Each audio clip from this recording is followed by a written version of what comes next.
I said, I'm looking at my hats. I don't have a networking hat. He said, put on a hat that has, like, someone would ask you about. Because that's part of networking. Oh, I don't have one of those hats. Maybe I do. This hat was from, so when I worked at EMC, this woman, Cindy, I was very grateful. I always was kind of trying to do more, and she knew that, and she had a need for people to go and train our partner companies. So she created this, way for me and the other young folks to go see the world, but also obviously make an impact with work. But we could also use it as a way to make like a network connections. So she sent me in one of our trips. We went to Nebraska, Ainsworth, Nebraska. Wow. Hours from the airport. I mean, hours, middle of nowhere. But the people there were so nice. If you were just, we went in first, we tried to be businessy and just were presenting and doing our thing. And after like an hour, I was like, this is silly. I was like, let's just all talk. And anyway, we made great friends with these folks. They couldn't have been nicer. They took us to the local, at the end of the trip, they took us to I forget the name of the hat outfitter, but to the hat outfitter and got us genuine Stetson fitted hats. I mean, these were very expensive. We sat there, they fitted our head. Obviously, I've got a big head now, but at the time I had a smaller head. Now I'm a scientist and I know so much. But I mean, talk about network. I have some of the most fun memories from that trip from That's those very people. cool. I'll never forget because this woman, Enabled you to do it. Yeah, that's my fun hat. That's very cool. I have my dad's Stetson hat. Oh yeah, that he bought in Laredo, Texas, and he was in the store. Met Haas, the guy who used to be on Bonanza. He was in there getting fitted for hats. Yeah, and they started up a whole conversation because my dad was as big as he was, tall wise, and he said, "I'll never forget that." So every time I pick up that Stetson, that's what I think of. Stetson. I'm gonna have to look that guy up because I have no idea what you were talking Haas, about. Big guy. This is not the Stetson. To some, maybe.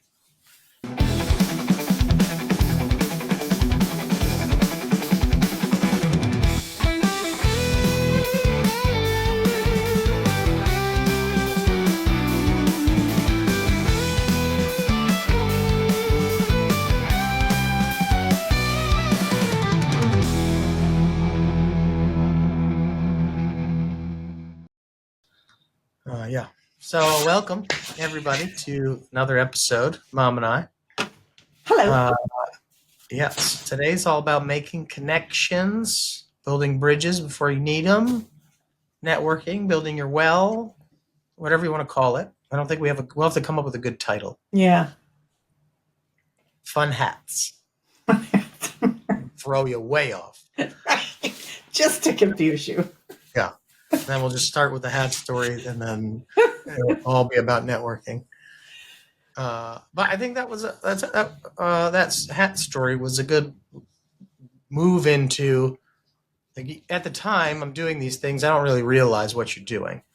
But earlier in college is when I kind of first learned about networking.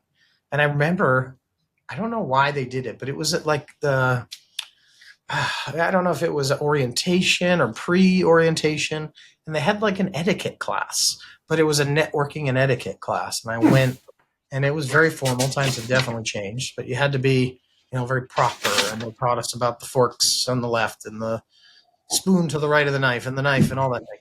Wow. But they also talked about networking and having your badge or your name tag at eye level.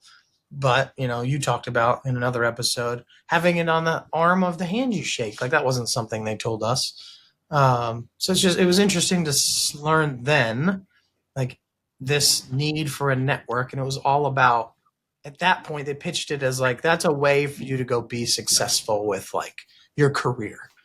And I think it could have been presented differently, because now when I think about it as like, this is an essential piece of being not only a good person, but looking back and having a successful life. Right. Like a network isn't just for business. I think it's for all parts of your life. I would agree with that 100%. I think networking is, and you had mentioned like filling your well. It's filling your well before you're thirsty. So it's gathering people around you. Sometimes I think of it as a support system, to be honest. And it's a support system for life. It is people that you meet that along the way, either you can help or they can help you in one fashion or another. And it goes across the board. It doesn't have to just be work related. It can be a young mom's group where they're supporting other moms. It can be a widow's group or a widower's group or whatever. It's Alcoholics Anonymous. It's all of those things come into play, I think, as far as networking goes. I do think, though, back in the day, it was probably only looked at as business. Yeah. Because they didn't have a name for it, and maybe we weren't as open about supporting each other and people needing support one way or another. And I don't know, like I stopped to think, we were talking about this episode, I was trying to figure out like networking, and I was trying to think back to my parents. Like they certainly weren't like Dad, who went to full on networking groups for work. But my father, whose hat this is, was an emulsionist. Worked at a film company in Rochester, not Kodak. And he was a young man when he married my mom. He was 35 years old and instantly had 5 children. And then, because she had 5 children, and then had another 2 kids. So he was a man of, say at the time, 38 years old. He has 7 children. He very quickly befriended the office manager at this place because he could go to her and say, I need some more hours this week. The kids need shoes. I need to get some more hours. I need to do this. In my mind, that was his form of networking. He befriended and got close to not only his direct supervisor, but went all the way to the top. There were days my mother would make an extra batch of cookies so he could take them to this woman, and she kind of looked out for him. And I think, like, again, that was late 60s, early 70s. I don't think they had networking groups, but I think the only way to do it was human to human contact. Like you reached out to someone, befriended someone, that kind of thing. Yeah. I think everything was very cut and dry in the early days of business. You work here for your whole life, and along the way, maybe you can become the manager, or maybe you become the supervisor, or what have you. But it was always a cut and dry step ladder of like, this is who you are, what you look like, and what your skill set is, and this is your path. Yeah. It wasn't as free of a society, I think, too, as it is today, where you have flexibility to do a lot of different jobs. And now, more often than not, it's less about how great you do it than who that can get you in there. Right. And which, for better or worse, is how it is. Right. And that whole networking thing too. I find it also interesting because, as a person who has raised a family, moved to a different state, been in the workforce, been a boss, like all the things that I think of in my life, I don't ever think that I purposefully networked. I met people, befriended people, but never sat down and said, this is networking, Yeah. Well, that's how it should be. I think that's why you have a huge network, and if you want something, you can literally ask anybody, right? And they'll do it for you today. But I think that's there's two ways you can go about it. You can go about it purposefully knowing what you're doing, and you can also kind of stumble upon it just by being who you are as a person. But there's ways to do it, whether you're an introvert and maybe you don't like to do conversation in general, or you're an extrovert and hey, I like to be with people and talk to people. I think there's ways you can approach it for both. I agree. I agree. And it's kind of interesting too, just to think about, um, like I said, all the different ways that you can do it. Dad, for example, very early on, belonged to a networking group. And one of his classic lines was always, and again, Dad's had a lot of jobs, different careers, so to speak. His whole thing was you should always be networking. Always. So for a man who's been in and out of, who's been in the business world for that many years, to always be networking was a very precise thing to do, a very intentional thing to do. So he did the other things, along the side, making friends, this, that, the other thing, making connections. But he then purposefully did these networking meetings, these networking groups. I think it's gotten easier over the years. You've got LinkedIn now, which that was never a thing before. Who do we have? Speaking of networking, the queen of networking Hello. is here. The queen of networking. I love you. Be careful. Be safe. Off to do more important business because of her network. And she's very good at it too. She does it in a natural way. Yeah. Well, she just went to the mailbox. I guarantee you there's 7 letters that just went out to people. She builds it through the relationships, which, I mean, at the end of the day, a network is a bunch of people that you know, and that you can rely on for something that you might need, be it advice or something physical, like I need help getting money or whatever, or I need a job or what have you. But it's not built for that purpose. It's basically your team, right? You're like, hey, I'm going to build a team to go through life. And on my team, they may not know they're on my team, but I'm building a team for the purpose of going through life the best I can. Mm-hmm. Like I'm not great at this, but I have a buddy who I can go ask questions to, and that person I know I can count on to help me through this. But it all starts with communicating with other people and finding a way to. For me, it's all about giving first. So like whenever I approach any new person I meet, my first, like, the thing I've trained into my brain is like, how can I help this person? What is important to them? What are they trying to do? And how can I help them? And I don't do that because in the back of my mind, I need something from them later. I'm doing it because we talked about like siblings. I want everybody to like me. Like, I really don't want anybody not to like me, but that's going to happen.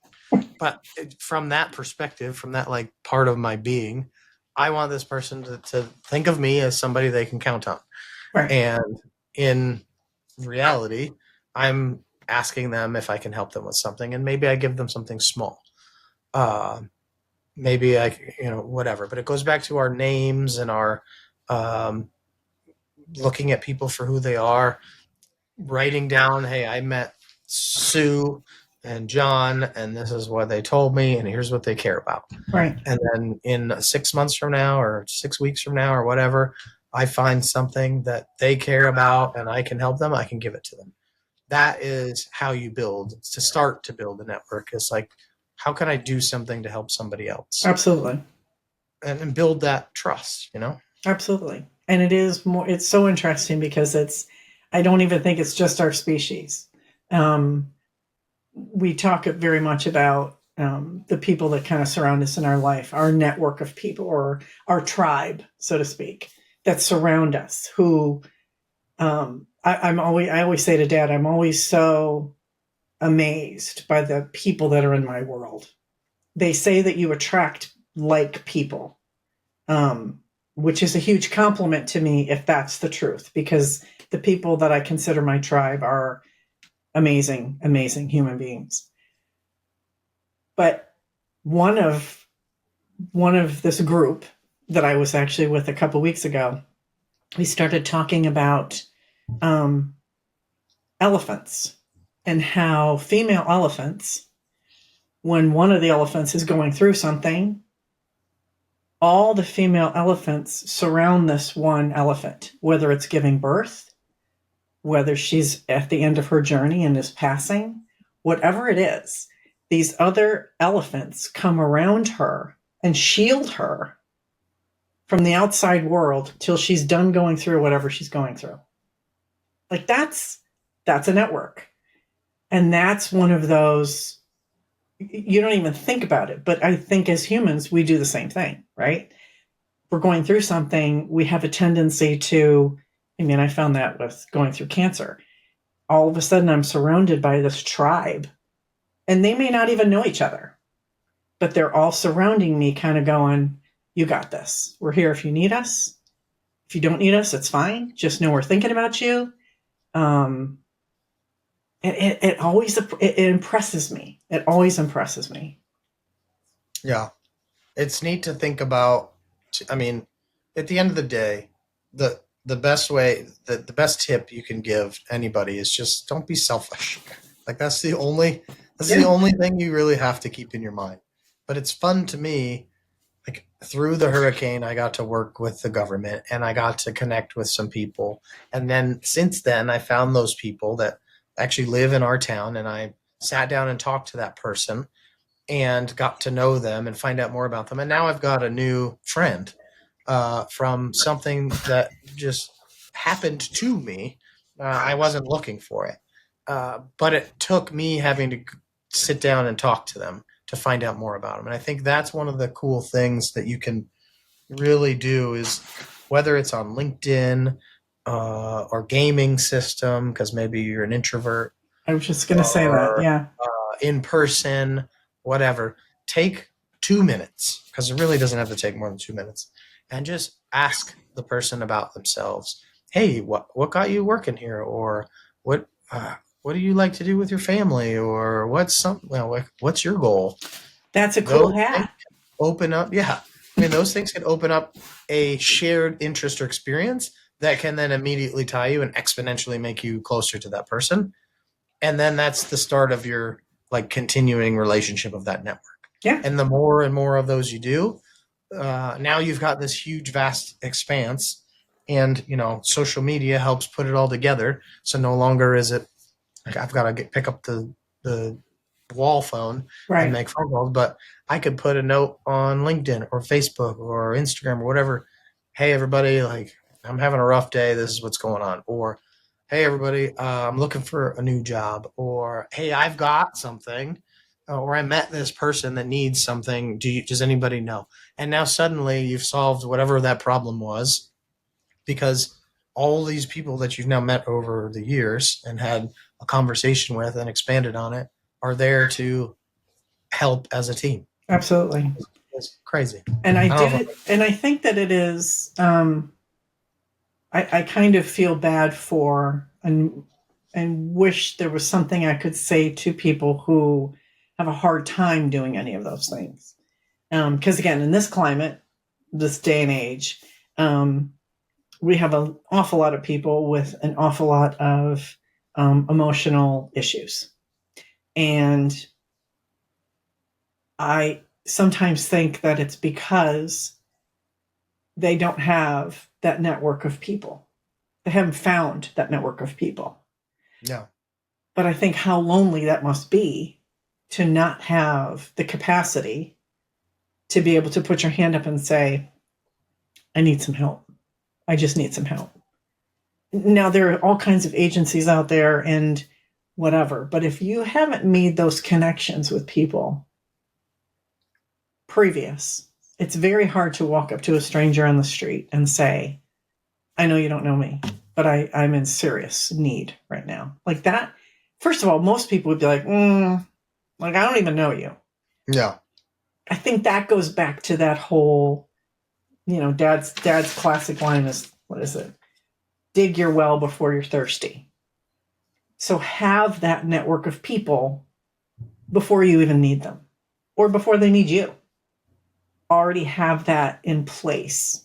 It could be two people. It could be one person. It could, whatever. We all need someone at some point. We can't go through this entire life on our own. It doesn't work that way. Yeah. No. And with whether it's business or personal, that you can have different types of network. Absolutely. You know, I live in a small town, so anybody I meet is kind of a personal network. Yeah. My business is pretty much on the internet and not here in town. For the most part, I don't think there's any benefit for me there. But so in town, I can stop and meet somebody and talk to them and find out who they are and follow up. For work, I'll meet somebody on an event or a webinar or talk to them on a podcast or an email, and then I can follow up and spend some time. I mean, today I've got every day this week I have one meeting. Right after we record this, I've got a meeting with some guy I've never met who reached out and was like, "Hey, I'm building this thing. I'd like your thoughts." It might turn out to be a sales pitch. I don't. Sometimes that happens. Right. But at the very least, I'll meet somebody I didn't know, and now I can add them to my network for work. I can find out, hey, I can't help you with this, but I know this person that you should talk to Right. because they love this. Right. And if I can help them in that way, then they'll remember that. And now down the road, they might end up knowing something that can help me.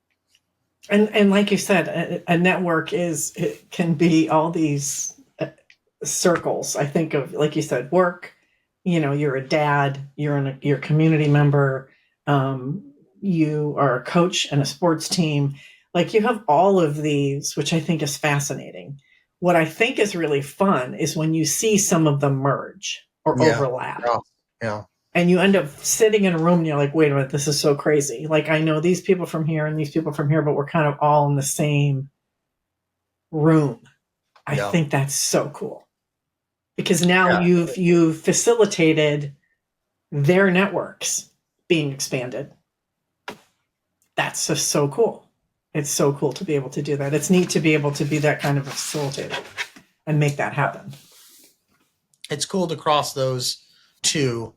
Especially if you start with a business connection that can then cross into a personal connection. Yeah. For me, I think that's super cool because then you really get to know somebody a little bit more, and that just changes your dynamic with someone.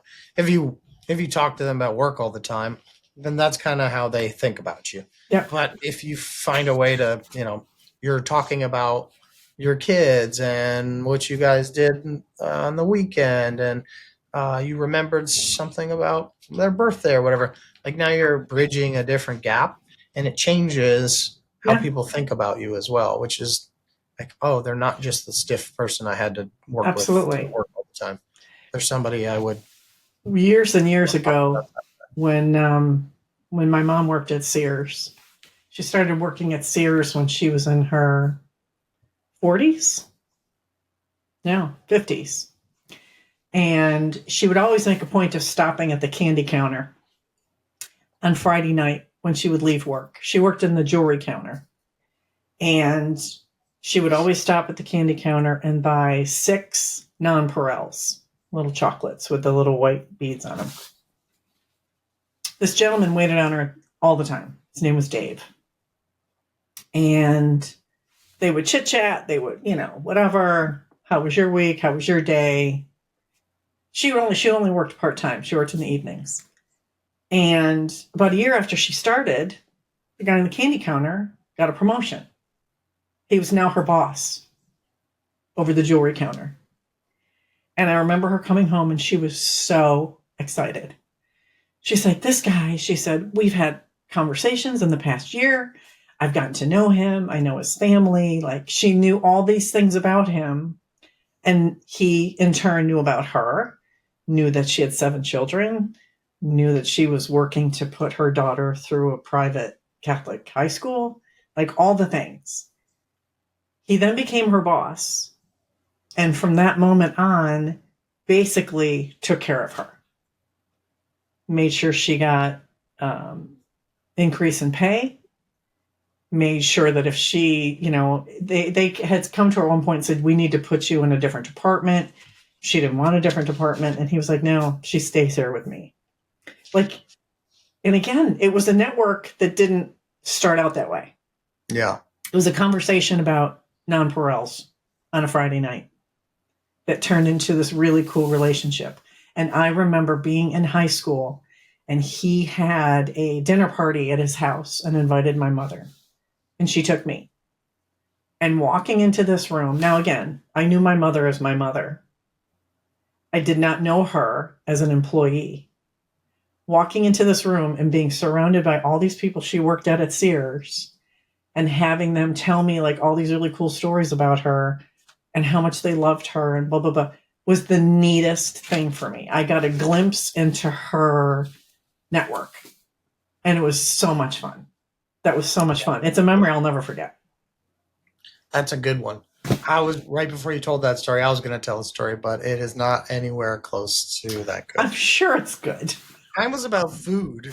The pizza place I would frequent became my networking friends, and when I would call, they would just answer and say the usual. It got to the point where Elizabeth would call. It wasn't just because I was a frequent orderer. I would spend time asking them how they were doing. I mean, these guys from Greece, and they came over and they started a pizza chain. It's shut down now. But I got to the point where Elizabeth would call on my behalf, and they would say, would he like his usual? And she was like, what are you talking about? His usual? I'm like, yeah, this is for Patrick, right? And she said, yeah. And so network can help you in more ways than just. See, you had a nice, touching story. Mine was about. That's a good story, though. I mean, pizza. Oh, I'd get a discount on the pizza. I think I put him out of business. But I do remember her saying, because we happened to be there once, and she called, and she, on top of like ordering pizza, ordered a salad, and they were like, he doesn't normally get that. Yeah, he doesn't normally get that. Are you sure? And I remember her looking at the phone and looking at me like, what? Did I call the right place? Yeah. That's funny. I do remember that. But I mean, it is. So when I worked at the baseball team, I forget what year that was, the economy went poor, 2009. And they had layoffs, and I got let go because one of my clients, one of the ladies that we talked to all the time, her husband was a very important man at another company. Because of that, the day after I got let go, I was in his office, and he was offering me a job to carry over while the baseball team bounced back and I could go back to the baseball team. It was a job I had no business. It was selling water, bottled water, and the dispensers to businesses and people. I had no business doing it. They gave me a phone. They put me up in an apartment. You came down, but that was all just because of a network I was building in one industry. Well, it's also because of your personality. But I remember you calling me from outside of his house because you had approached gates. Yeah. And you're like, I don't think I should go in here. I have no business being in here. I'm like, you'll be fine. Your personality got you to that spot. So just run with it. Run with it. You have nothing to prove now. They invited you. Yeah. Yeah, it's cool to see. I mean, if I look back at everything I've done, I wouldn't have gotten any of it, most of it, without having a network. Absolutely. But it all starts with you got to be genuine first. You will not have a successful network if you're not genuine. Correct. Because it'll come back around super easy. So you got to be yourself. Yeah. And some people are just not going to network with you. They're not going to click. You'll talk to them once and you won't talk to them again. And that's okay. It bothers me, but I have to accept that. Finding common ground, I think, is also important. So you have to find something to talk about. Yes. When you start. Something has to bring you to a conversation. Otherwise, it's just awkward and you're standing there. It could be a terrible try at the weather or the food you just ate or the game you just played. But whatever it is, it has to start with a little bit of something common. Mm-hmm. And then just start tiny. It doesn't have to go into this whole big thing, but start small and be consistent. I think the last one for me is you have to, once you meet somebody, one, you got to remember their name. We talked about that. Yeah. But then you also have to remember what you talked about and then talk to them again later. Right. That's how I met. I mean, that's how I got Elizabeth. I pestered her via email after we first met and went on this lovely date. Actually, no, it was before that. It was when I met her. Between that and the first I date like how we you went said on, you got Elizabeth. I got. She would argue with that. She would. Yes. That is how I can't properly phrase that. It's my sick brain again. That is how I landed a date with Elizabeth. There you go. That's better. I just kept following up, and it was all about what we had talked. We had talked about work. She really wanted to sell furniture to the baseball players, and I pretended I That you knew knew how to do things? that. Yeah, well, I did. I was honest with her. I was like, I know the guy, but I'm not the guy. And so I just kept trying to introduce her to the right guy, and it never worked out. But I just kept following up, and I sent her a Thanksgiving turkey email, like some corny turkey picture. It was like a GIF, and I was like, "Do you want to go gobble down some food with me?" Or, I don't know what it said, but she said yes, and that was that. So There you go. network got me a wife. It worked. There you go. Got you a wife. That's right. I think our next episode is gonna have to be grammar. Hey, that's where the South comes out in you. Got me a wife. Sounds like somebody who should be canceled. I got me a wife from networking. I don't think that's something you say in 2025, but it's fine. It's fine. I'm not going to be on any dating app commercials anytime soon. Oh man. But yeah, I would agree with that. I would also say that when you meet someone and you very quickly realize you want them to be part of your tribe, part of your network, whatever. I always go back to something I was told years ago as far as interviewing went. The other person should talk more than you do. So whether that's your just a probing question and you find something there, like you said, to relate to, I have a tendency to ask about family stuff. I'll say, are your parents still alive? Are your, what do you do for fun? Because then I can try to relate to them on some level that way. Fortunately, I've not met anyone who was like, I'm an only child, my parents are dead, and I don't do anything. There's been something I can relate to, But again, I always say if they talk more than you do, it's a great conversation. Yeah, it should be. It's all, and it's got to be. You have to give before you ask. Absolutely.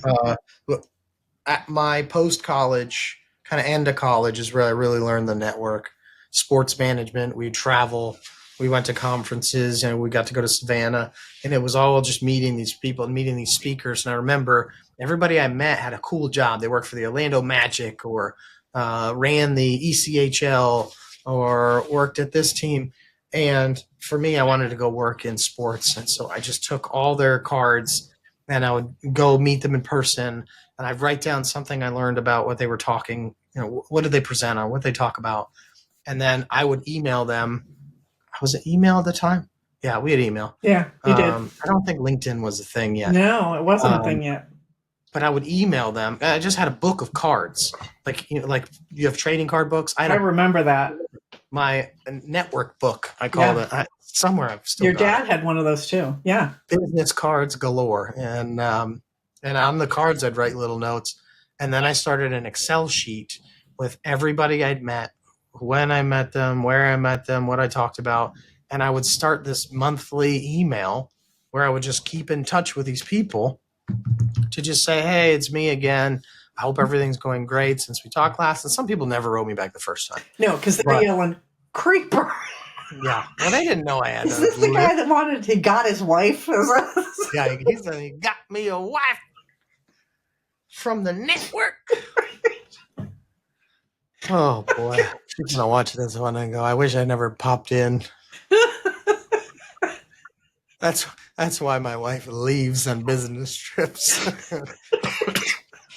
She's like, he Oh doesn't got God. me nowhere. But that to me was the start of, and I wish I still did. I could always do better. But I remember my buddies would say, "I can't believe you do still do this, and you track everybody." And but I was always trying to adapt to new technology too. That was mail merge had first come out, so I could Wow. write one email, and it all the notes I had on everybody would customize it and say, "Dear John, I hope everything's going well at the ECHL. It was great to meet you at this conference in Orlando. I hope everything's going well with your two kids." Like, and that was all from notes I put in. So for me, it was always just how can I more efficiently continue to talk to people? Yeah. Because that was really just the outreach. And then when they wrote back, then I could talk to them or, hey, let's get on the phone, or Right. are you going to this conference? I'd love to talk to you. That's a level that's yeah. That's way beyond what I ever did. Like that's way beyond.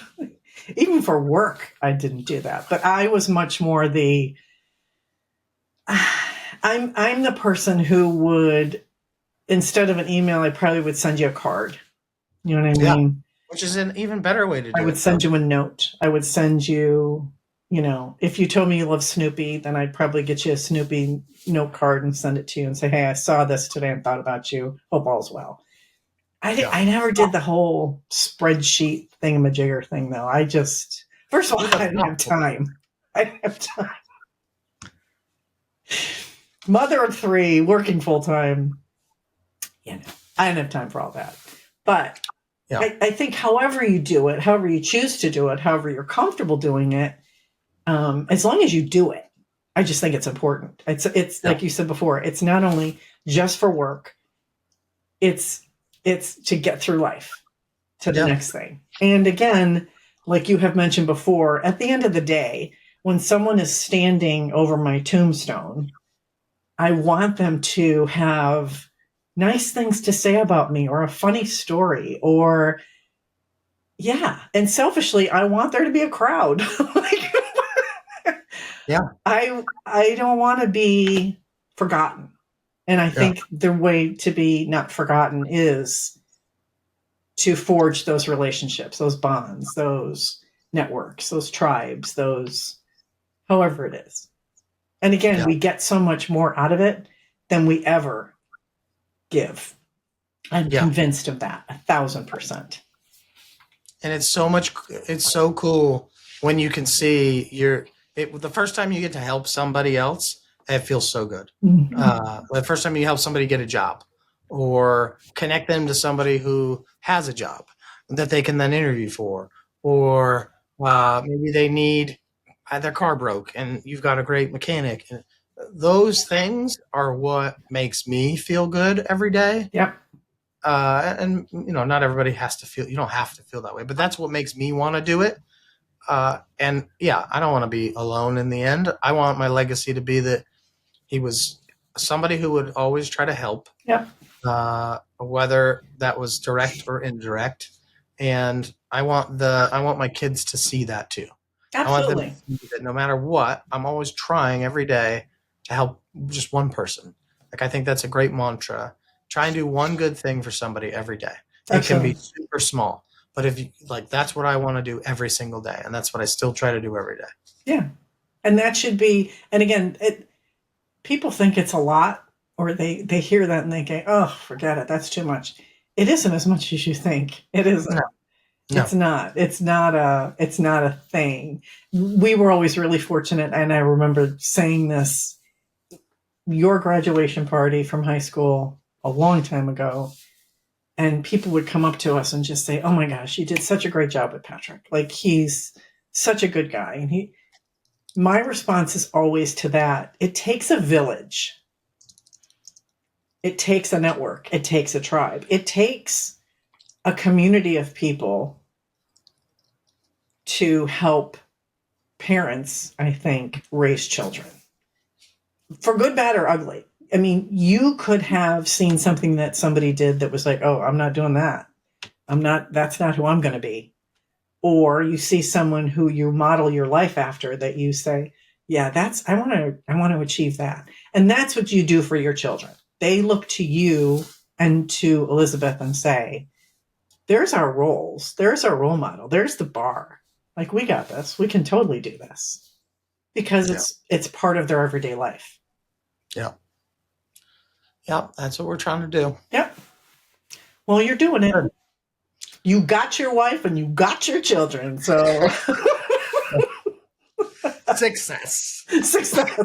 Yay. Now after this episode, I got to go keep them. Yeah, that's right. Exactly. Exactly. But yeah, I just think however you need to network, however you can network, it's just important. And again, it's not for just work. It's for everything. Yeah. All right. Well, let's wrap it up there and get back to it. Yeah, and again, I know you like my dad's hat. Oh, yeah. I forgot to put my back on, but it squeezes my head. I need to get it reshaped.